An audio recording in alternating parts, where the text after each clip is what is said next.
Olá, estamos começando o Saúde em Foco, o nosso bate-papo sobre qualidade de vida. O tema do nosso programa hoje é menopausa e interessa muito às mulheres, porque é uma fase que gera muito temor, incertezas e medo, porque provoca muitas mudanças no corpo da mulher. Mas não é o fim do mundo, tem como enfrentar a menopausa. E quem vai explicar isso pra gente é o Dr. Leandro Couturato, ginecologista, que é nosso colaborador, sempre está aqui, aceita nosso convite, para vir bater um papo e explicar pra gente coisas importantes sobre a saúde da mulher. Dr. Leandro, muito obrigada por sua presença novamente no Saúde em Foco. Eu que agradeço novamente o convite, parabéns aí mais uma vez pelo programa Saúde em Foco. A gente só tem ouvido muito boas críticas com relação ao programa. E, mais uma vez, sempre que precisar, a gente está à disposição para poder contribuir não só com o programa, mas também para a saúde feminina como um todo. É um prazer.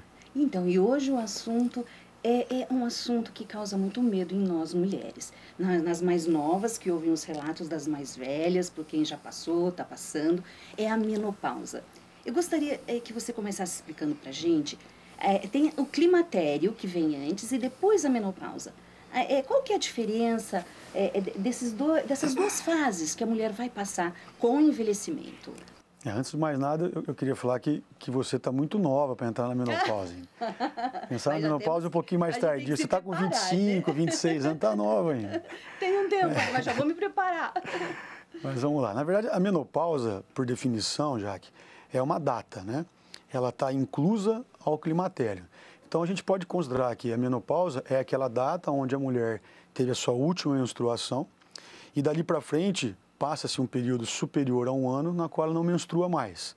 Então, por exemplo, a mulher teve 47 anos, menstruou e dali para frente acabou essa menstruação. Significa que a mulher entrou na menopausa. O climatério, por definição, ele inicia por volta dos 40 anos. O que é o climatério? O climatério é quando você começa a ter uma queda da função hormonal do ovário, que é o órgão que produz os hormônios femininos, né? O estrogênio, progesterona, testosterona.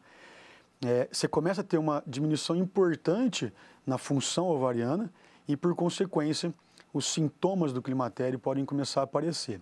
Essa primeira fase do climatério é o que a gente chama de pré-menopausa. Depois você passa para a perimenopausa e a pós-menopausa.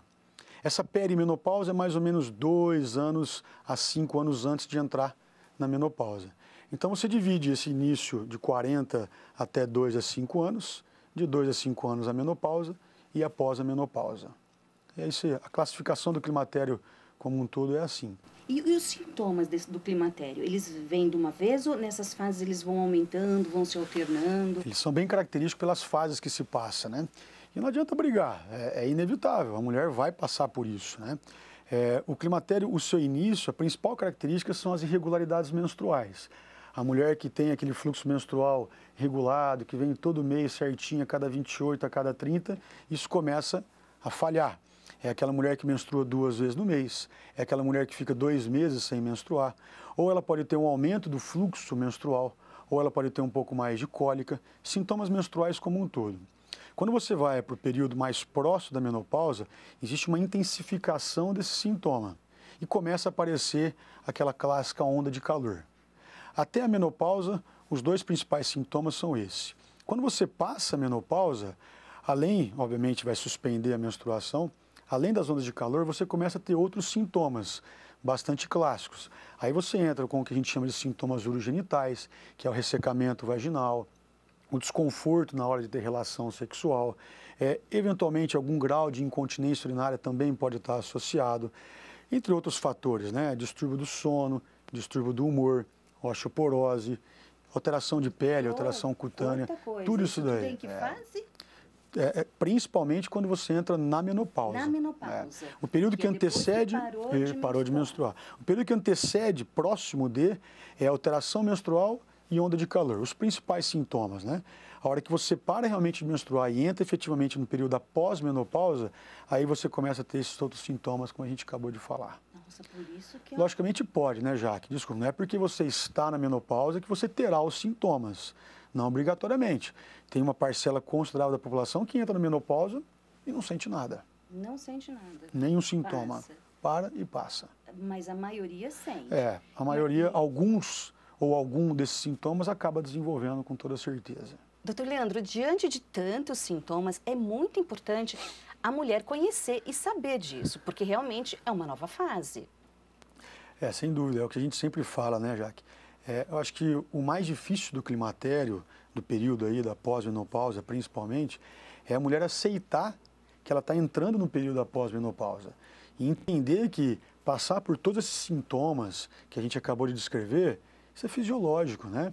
Por mais que a gente tenha mecanismos, e nós vamos conversar sobre isso ao longo do programa, para diminuir isso daí, a gente tem que entender que não será como era 10, 15, 20 anos atrás. A menopausa é um marco, e esse marco, como todo, leva a mudanças na qualidade de vida, no organismo da mulher como um todo.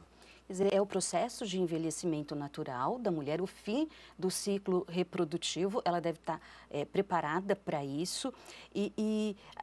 No caso, existe mulher que tem a menopausa precoce? Vamos destrinchar bastante essa coisa da menopausa. A menopausa, né, que a gente classifica como uma menopausa normal, em termos de idade, é dos 40 aos 55 anos. Então, toda menopausa antes dos 40 anos é a menopausa precoce.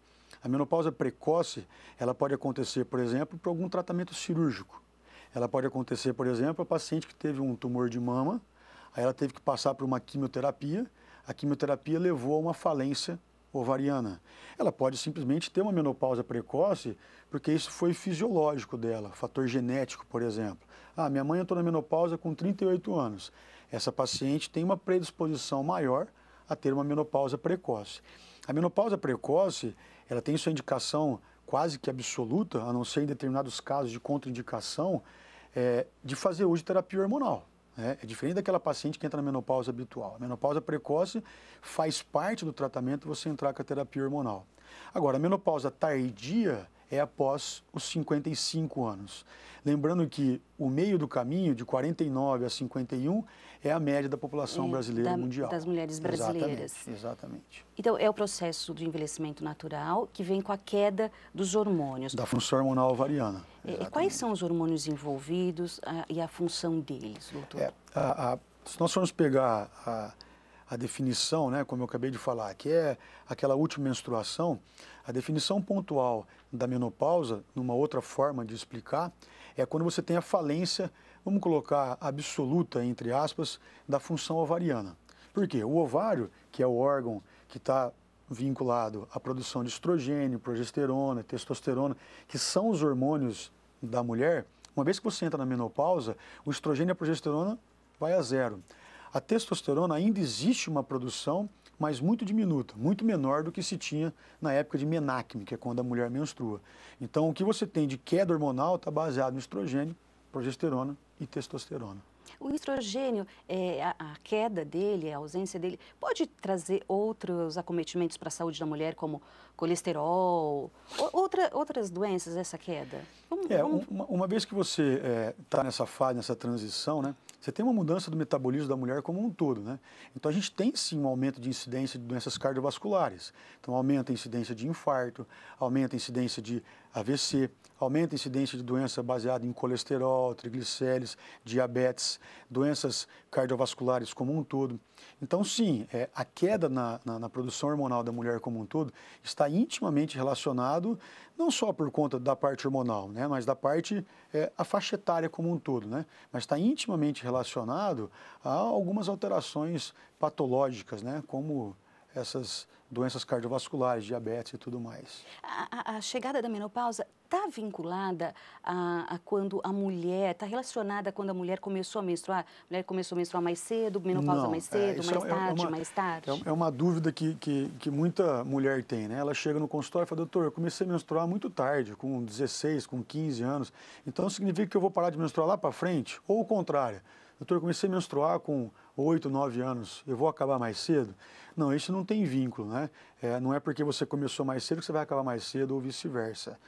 O teu ovário, ele tem a vida útil dele, e isso vai seguir independente de quando você começou, ou mais cedo ou mais tarde, entendeu? essa fisiologia. De cada mulher. Quem tira a tireoide, quem tem uma relação também com a menopausa? Não, assim, a menopausa tem um vínculo com a doença tireoidiana. A incidência do hipotireoidismo, que é uma das doenças mais frequentes também na mulher nessa fase de climatério, ela aumenta no período da pós-menopausa. Mas não é por conta da retirada da tireoide numa paciente que teve uma doença tireoidiana, um câncer de tireoide, que vai fazer com que a mulher tenha aí uma menopausa mais precoce ou tenha uma mudança na época da sua menopausa. Não tem nenhum vínculo com isso. Não tem. Não. Como que fica a vida sexual da mulher nessa fase? Quando a gente entra para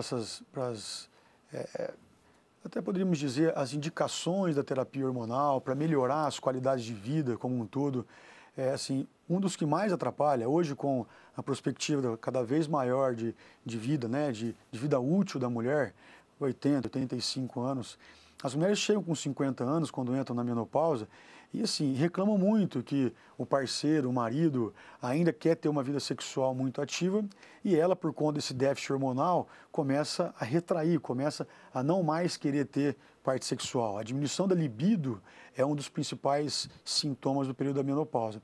Então existe uma queda da função sexual da mulher importante no período de pós-menopausa, sem dúvida alguma. E com toda certeza, junto com a onda de calor, os sintomas que mais atrapalham a mulher nessa faixa etária. E com relação à secura vaginal, como que a mulher pode enfrentar também isso? Isso a gente chama aí juntando aí a função sexual como sintomas urogenitais, né? Os sintomas urogenitais é onde entra o ressecamento vaginal, é onde por conta do ressecamento vaginal você desenvolve a dispareunia. Dispareunia é a dor na hora da relação sexual. Imagina, a vagina bem seca, você tem o atrito constante da atividade sexual, vai machucar. Vai ter microfissuras e vai levar ao desconforto, aquela queixa de ardor após a relação sexual. Então, o tratamento para esse tipo de sintoma, do ressecamento vaginal, a gente tem hoje, com uma eficácia muito boa nesse sintoma, os cremes vaginais. Tem creme vaginal à base de hormônio, a gente tem creme vaginal à base de hidratante vaginal e tem os lubrificantes vaginais como um todo. Todos eles com o mesmo intuito. Uns com uma eficácia melhor, outros nem tanto, mas todos com a ideia de melhorar esse ressecamento vaginal. Agora, a melhora da função da libido já entra para a terapia hormonal mais sistêmica, que é quando você usa, seja ela via oral ou as transdérmicas, que também são muito utilizadas, mas com associação do estrogênio, da progesterona e, eventualmente, da testosterona. Aí a gente já está falando na reposição hormonal. Exatamente, a gente está entrando para o tratamento da disfunção sexual da mulher no período da pós-menopausa. E quando que a reposição hormonal efetivamente pode começar? Diante desses sintomas, dessas queixas da mulher? Essa eu acho que é a melhor questão, Jaque, porque quando eu começo em todas, eu faço terapia hormonal para toda mulher que está na menopausa. Até quando essa situação toda? Essa é uma dúvida muito frequente. Primeiro, você entrou na menopausa, quem dita a normativa hoje de tratar a menopausa é a SOBRAC, que é a Sociedade Brasileira de Climatério, né? Entre outras, como a Febrasgo e etc. E ela é muito clara. Você entrou na menopausa, não tem nenhum sintoma, você não precisa fazer uso de terapia hormonal. Ponto final. Você está com 50 anos, parou de menstruar e não sente nada, não faça nada. Vida que segue. Em contrapartida, você entrou na menopausa e você desenvolve os sintomas, você vai tratar os sintomas pontualmente, desde que você não tenha contraindicações. A gente até pode falar um pouquinho daqui a pouco dessas contraindicações. Mas entrando na menopausa, tendo sintomas, você entra com a terapia hormonal para tratar o sintoma pontual. Essa é a proposta. Correto. Então, assim, vai ter um monte de mudança, um monte de transformação, mas tem como enfrentar e melhorar. A reposição hormonal pode ser feita de que forma? Vamos explicar direitinho. A gente tem basicamente os dois mecanismos mais utilizados, é a reposição hormonal via oral. Comprimido? Comprimido. E a reposição oral transdérmica, gelzinho. Um gelzinho que a gente orienta a usar, principalmente em região que não tenha pelos. Então, quando você usa por boca, é normal. Transdérmico, você orienta a paciente a pegar os tubinhos de gel, que você faz em farmácia de manipulação ou compra já pronto. Faz, por exemplo, em parte interna de coxa, parte interna do braço, no abdômen, onde você tenha pouca pilificação, espirra direto no local, com as pontas dos dedos, você esfrega. Não espirra na mão e esfrega na mão, porque a absorção na mão não é tão eficaz quanto nesses outros locais. Então, os dois principais mecanismos de uso de administração, oral e transdérmica. A gente tem, nesses mecanismos, a possibilidade de usar apenas o estrogênio, que é para aquela paciente que não tem útero. Então, isso é importante. A paciente que não tem útero usa só estrogênio. A gente pode usar o estrogênio junto com a progesterona, que é a paciente que tem útero. Por que que quando você tem útero você tem que usar a progesterona? Porque o estrogênio, ele faz com que a pelinha de dentro do útero, que é o endométrio, fica muito grosso e pode causar o câncer de endométrio. Sim. Então tem que tomar cuidado. Tem útero, estrogênio e progesterona. Não tem útero, só estrogênio. E num terceiro tempo, quando a paciente tem o sintoma de disfunção sexual, que não são todas, você poderia associar, por exemplo, a testosterona. Correto. Fechamos o tratamento aí como um todo da terapia hormonal. E esse tratamento é por quanto tempo? Começar, uma vez que você tem os sintomas, o mais imediato possível.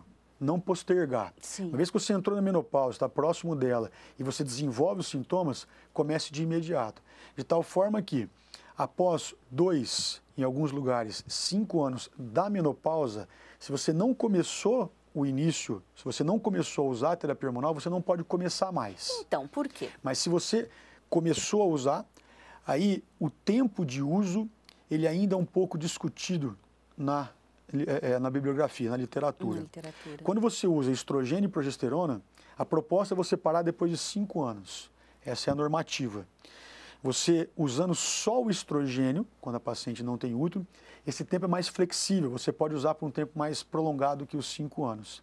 Mas o mais importante é, uma vez que você suspendeu, se houver uma piora na qualidade de vida da paciente, você pode voltar a usar, sempre tendo um acompanhamento ginecológico. Sim. Agora, você suspendeu depois desses 5 anos e a paciente ficou bem, porque o período mais intenso desses sintomas é na menopausa inicial, bem no comecinho, isso.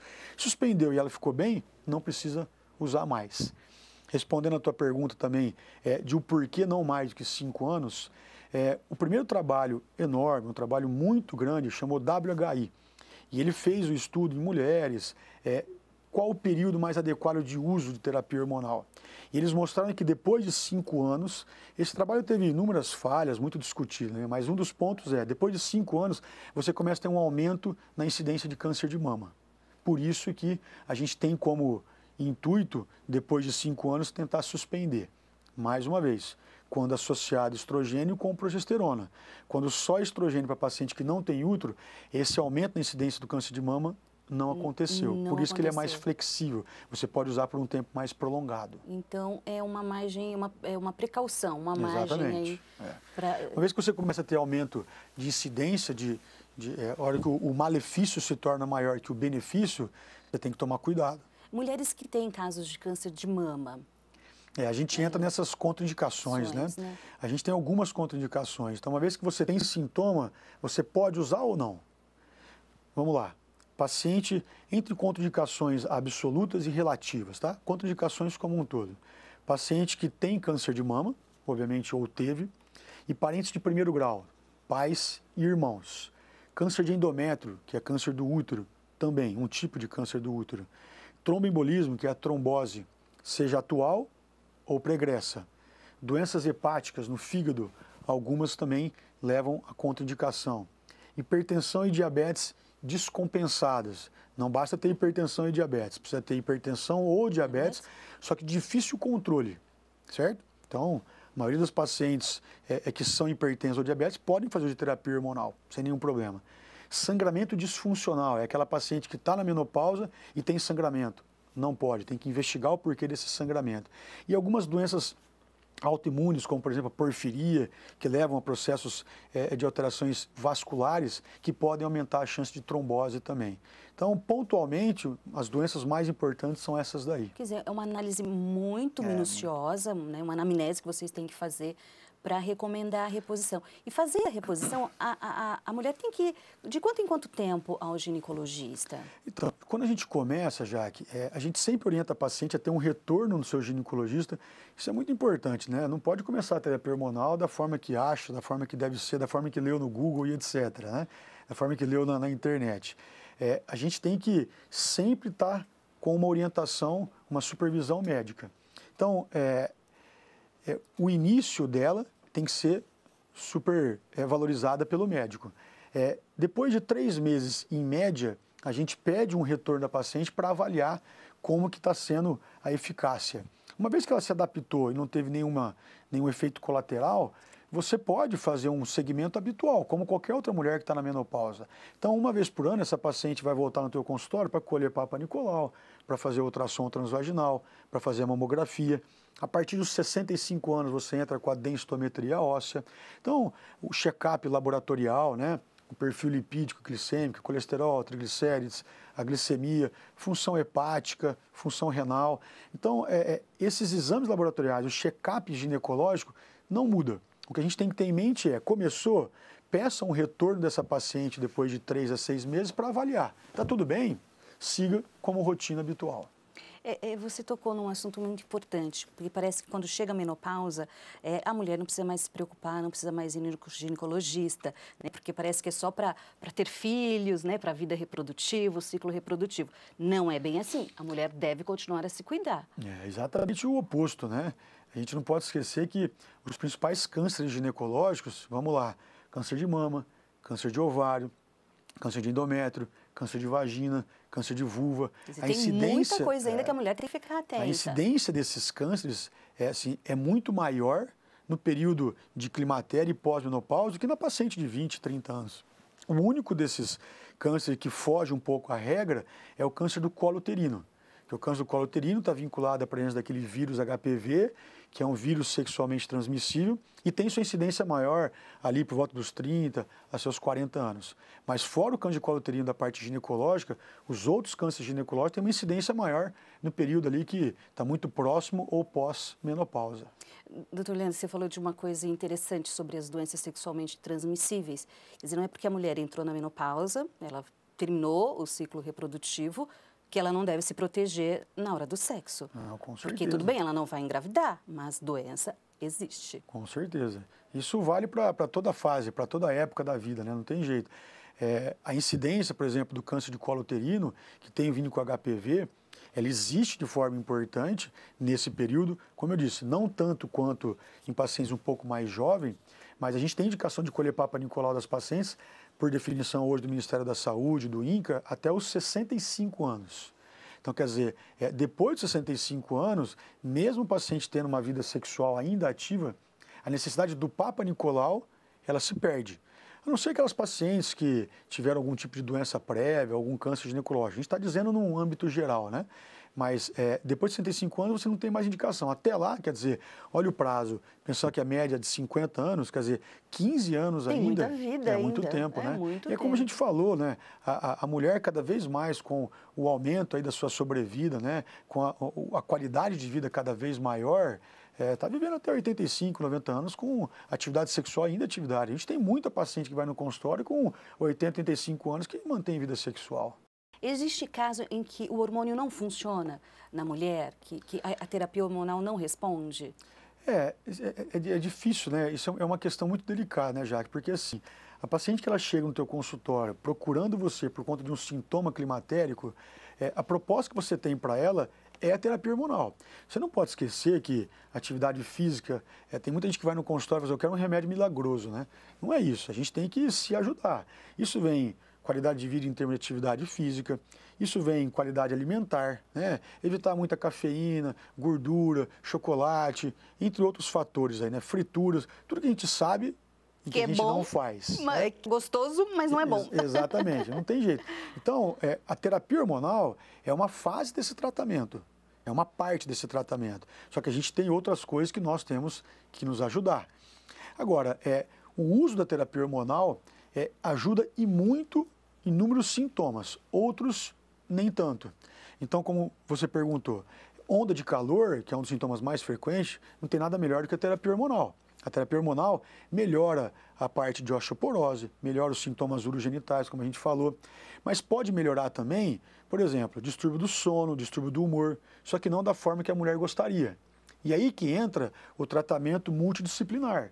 É importante o ginecologista saber falar assim, ó, se só com a terapia hormonal não está melhorando, vamos procurar, por exemplo, um psiquiatra. que ele vai direcionar... a depressão, exatamente, também. Ele vai te orientar a um tratamento melhor na depressão, no distúrbio do sono. Quando a gente fala de distúrbio do humor, é isso. É ansiedade, é depressão, é distúrbio bipolar, entre outros fatores. Então, o psiquiatra vai fazer um tratamento mais específico que o ginecologista não é tão apto para. Então, é sempre uma equipe multidisciplinar tratando aí do climatério e de suas fases. Vários profissionais atuando. Sim, com certeza. Agora, existem tratamentos fitoterápicos mais naturais? Tem, né? Que hoje funcionam? Quais são? Os tratamentos fitoterápicos, né? A gente tem muito uso aí da isoflavona, que é o que usa-se muito. E hoje está muito na moda também chá de amora, né? Tem simicifuga. São todos medicamentos que, assim, eles têm um benefício discutível, né? Tem paciente que tem boa resposta, tem outras que não. Então tem um benefício discutível ainda na literatura, só que exclusivo para ondas de calor. Não é usando a simicifuga ou o chá de amora ou a isoflavona que você vai ter uma melhora da secura vaginal, que você vai ter uma melhora do teu distúrbio do sono, do distúrbio do humor. Não, esses medicamentos eles têm uma possibilidade de melhora basicamente voltada para ondas de calor. Os outros sintomas, a literatura mostra que realmente é terapia hormonal. É terapia hormonal. Agora, é adequado aguardar quanto tempo para ter a certeza, assim que a mulher para de menstruar, que ela não é mais fértil, não corre risco mais de engravidar? A fertilidade da mulher, vamos colocar, né? A capacidade da mulher em engravidar e gerar. Hoje a gente tem trabalhos aí atuais que mostram que pacientes a partir de 44, 45 anos, a chance de engravidar, mesmo sem uso de anticoncepcional, é próxima de zero. O que não significa que ela não vai engravidar, mas a chance é muito remota. Uma vez que essa paciente entrou na menopausa, ela definitivamente não pode mais engravidar. Porque o que é a menopausa, como a gente falou algumas vezes? A menopausa é a falência ovariana, o ovário parou de funcionar. Não tem mais os folículos que são os responsáveis pela produção hormonal. Se você não tem mais o folículo, você não tem mais a capacidade de ovular. Se você não ovula, você não tem como engravidar. Então, entrou na menopausa, a capacidade de engravidar é zero. Agora, o período que antecede, a partir dos 44, 45 anos, a chance realmente é muito remota, é muito difícil de engravidar nesse período. Correto. Doutor Leandro, eu disse até no início do programa que é um assunto que interessa às mulheres, mas eu acho que interessa também aos homens, aos parceiros, aos maridos, aos filhos, à família como um todo, em amparar, em apoiar a mulher neste momento, nessa fase da vida que não é fácil. Envelhecimento já não é fácil. Já vindo desta forma, é realmente uma luta brava, não é à toa que as mulheres são fortes. Sem dúvida. Eu costumo brincar com as pacientes, obviamente, mais próximas, né? Que a gente tem a equipe familiar, assim, tem algumas mudanças drásticas, né? Porque vem chacota, né? Muito. Não só. Que você não tem onda de calor nenhuma, isso é mentira, sabe? Não existe isso, não existe aquilo. Isso realmente tem que ser muito bem compreendido pela equipe familiar. Como eu estava falando, eu brinco muito, até mesmo como quando nasce um filho, né? A gente fala, mas por que às vezes a mulher está um pouco desanimada, cansada, sabe? São sinais, sintomas que hoje a própria literatura mostra que até 60% das mulheres que têm bebê têm algum tipo, no pós-operatório, no pós-parto mais imediato, de distúrbio psíquico, que é o que a gente chama de blues puerperal. Mas a paciente fica desanimada, a paciente fica um pouco depressiva. Então, tem que ter o suporte familiar. E no climatério é a mesma coisa. Não adianta você falar para a mulher, para sua esposa, para sua mãe, falar assim, ó, vai lá, trata, toma um remédio que vai melhorar. Não, você precisa ter o aporte familiar, você precisa trazer ela para você e tentar ajudar, fazer com que ela entenda que isso é uma fase que a gente vai passar junto e que o que precisar da família, a gente vai estar ali. Porque vem insegurança, né? A hora que diminui a parte de libido, a mulher fica pensando, isso, mas se eu não tiver relação sexual, meu marido vai largar de mim. Vai arrumar outra. Como é que eu vou fazer? Vai arrumar outra. Então, isso é muito importante. O convívio familiar nessas situações de extremos é extremamente importante. Quer dizer, é uma fase que ela precisa de apoio, independe dela tudo isso, não é por vontade que ela está sem a libido, não é a vontade que ela está sem o sono, que ela está depressiva, não é ela, é inerente, é fisiológico, é o que está acontecendo no corpo da mulher. E a mulher tem que entender isso, compreender e principalmente os maridões, não é verdade? Não é fácil, tem que entender. Muitas vezes tem que trazer o marido para consulta. Minha mulher não é mais a mesma. Trazer o marido para consulta para ouvir do especialista, né? E entender que é uma fase. Isso faz parte, né? Porque é 1/3 da vida da mulher nessa fase. A adolescência, a gente tinha essa coisa de que, ai, vai ser difícil, a adolescência é uma fase difícil, né? A menina vai menstruar, né? Mas eu acho que a menopausa realmente exige mais Hoje, esforço. como a gente falou algumas vezes, né, com a sobrevida maior da mulher, né, com a expectativa de vida maior da mulher, está sendo mais do que 1/3. Se a gente pensar que você vai entrar na menopausa 45, 50 anos, está vivendo até 80, 85 anos, quer dizer, você vai passar 35 anos aí na menopausa, na pós-menopausa, né? 40 anos na pós-menopausa. Quer dizer, tem alguns momentos que até você vive metade da vida no período de climatério. E tem que partir pela compreensão, né? Sem dúvida. Então, eu, assim, estou muito contente com essa nossa conversa com o Dr. Leandro sobre a menopausa, porque mostra que há o que fazer, há recursos para enfrentar, não precisa de sofrimento, a mulher não precisa sofrer sozinha, a gente pode ter a companhia e o apoio de toda a família e, principalmente, a nossa compreensão é muito importante nessa questão da menopausa. E eu gostaria realmente que você deixasse a sua consideração sobre um recado mesmo para nós mulheres, o que você presencia no consultório, como essas mulheres chegam e de que forma que elas podem sair mais fortalecidas. Eu acho que é um pouco do que a gente falou bem no comecinho, né? O mais importante de tudo que a gente falou é você, mulher, entender que vai passar. É uma fase, são mudanças importantes no organismo materno como um todo, parte metabólica, muitas vezes vem o ganho de peso, né? A gente pulou um pouco dessa etapa, mas muito frequente na vida da mulher nessa fase de climatério e pós-menopausa. É verdade que a gordura acumula mais no abdômen nessa época? Isso exatamente, E é justamente por conta da queda daqueles hormônios que a gente falou, do estrogênio. Então, assim, entenda, né? Lute para entender que é uma fase, que você vai passar por ela, mas que, como tudo na vida, tem soluções. Não deixe de querer lutar para resolver. Procure ajuda, vá ao seu ginecologista, converse com ele, chegue num denominador comum para que você possa ter um retorno da sua qualidade de vida. Lembrando que algumas situações não serão como eram antigamente, mas que você tem capacidade plena de viver muito bem nessa fase. É isso, mulheres, se recuse, né, a viver infeliz. A medicina tem mecanismos para promover realmente uma melhor passagem por essa fase que é a menopausa. Doutor Leandro, agradeço demais esse papo produtivo, claríssimo para a gente, uma verdadeira aula sobre menopausa. Obrigada. Eu que agradeço demais, mais uma vez. Espero poder vir aqui quase todo mês, que eu gosto de vir aqui conversar com você. O convite já está Saúde em Foco, feito. Mais uma vez, parabéns aí pelo trabalho de sempre estar expondo aí, explicando as dúvidas da população como um todo.